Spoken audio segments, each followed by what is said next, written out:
हृदि ब्रह्मतत्त्वं भावब्धो जनानां भयं भञ्जयन्तं सतां नन्दयन्तं धियं प्रेरयन्तं महायोगिराजं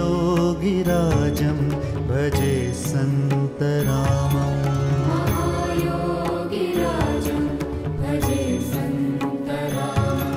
सदा धारयन्तं हृदि ब्रह्मतत्त्वं भावब्धो जनानां भयं भञ्जयन्तं सतां नन्दयन्तं धियं प्रेरयन्तं महायोगिराजं भजे सन्तरामम्।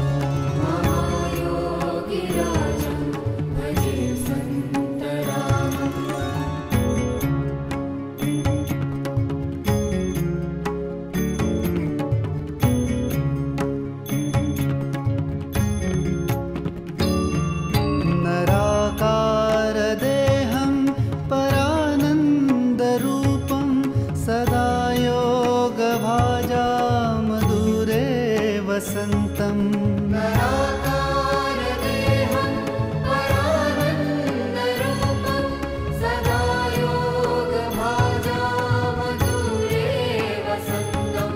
शरच्चन्द्रवक्त्रं लसत्पद्मनेत्रं महायोगिराजं भजे सन्तरामम्।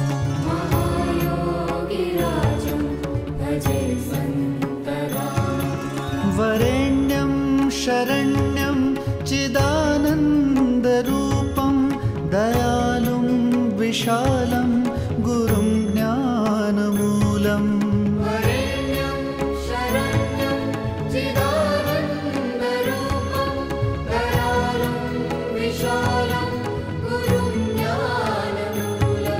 कृपासागरं तं शुभं लोकनाथं महायोगिराजं भजे सन्तरामम्।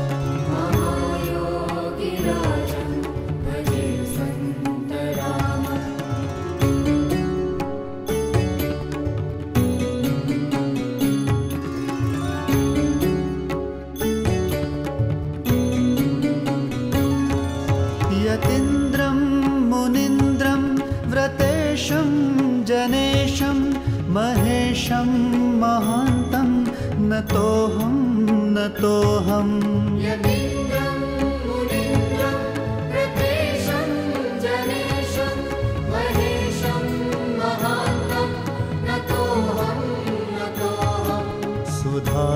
सुधासाररूपं सदानन्दरूपं महायोगिराजं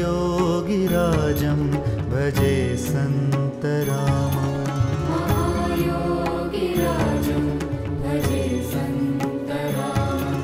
मुखे ज्ञानगङ्गा हृदि ध्याननिष्ठा सुभालं विशालं गले दिव्यमाला।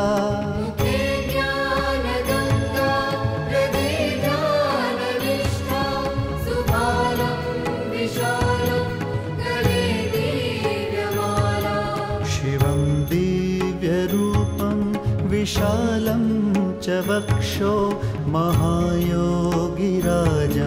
भजे सन्तरामम्।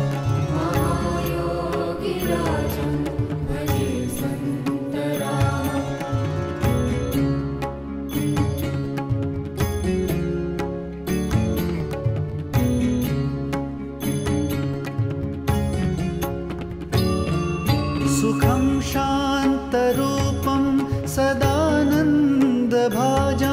कृपावेष्टचित्तं वरिष्ठं सुपूज्यम्।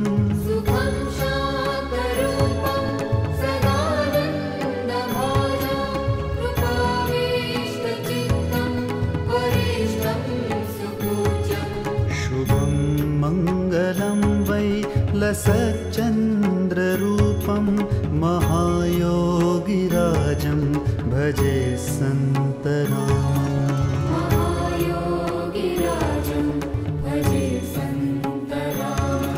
प्रसिद्धं प्रभु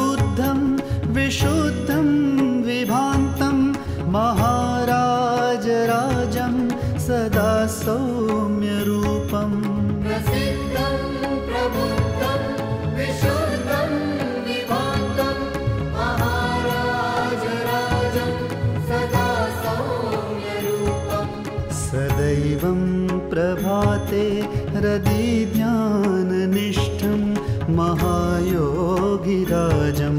भजे सन्तरामम् महायोगिराजं भजे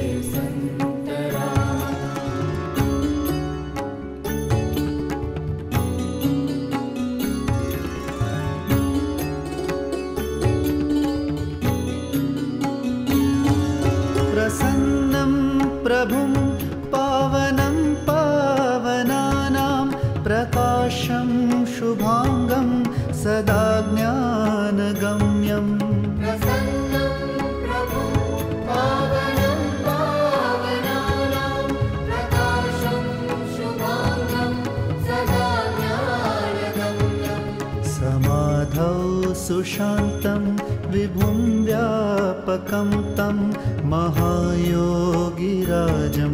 भजे सन्तरामम् महायोगिराजं भजे सन्तरामम् सतां नित्यसेवी सुविद्यानुरागी प्रदानै प्रसिद्धो कलो धर्मरूपम् सदा नित्यसेवी सुविद्यानुरागी प्रदानै प्रसिद्धो कलो धर्मरूपम् समाधौ सदा दिव्यरूपं प्रसन्नं महायोगिराजं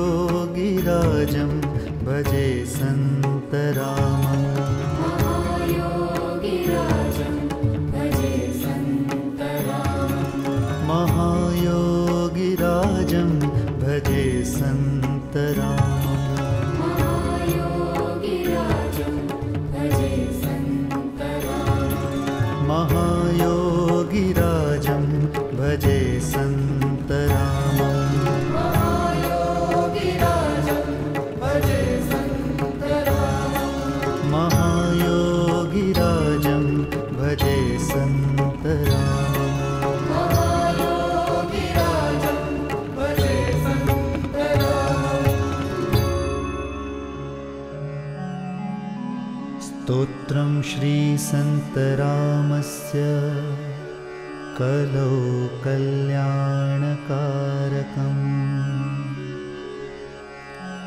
भक्त्या यो हि पठे नित्यं स याति परमां गतिम्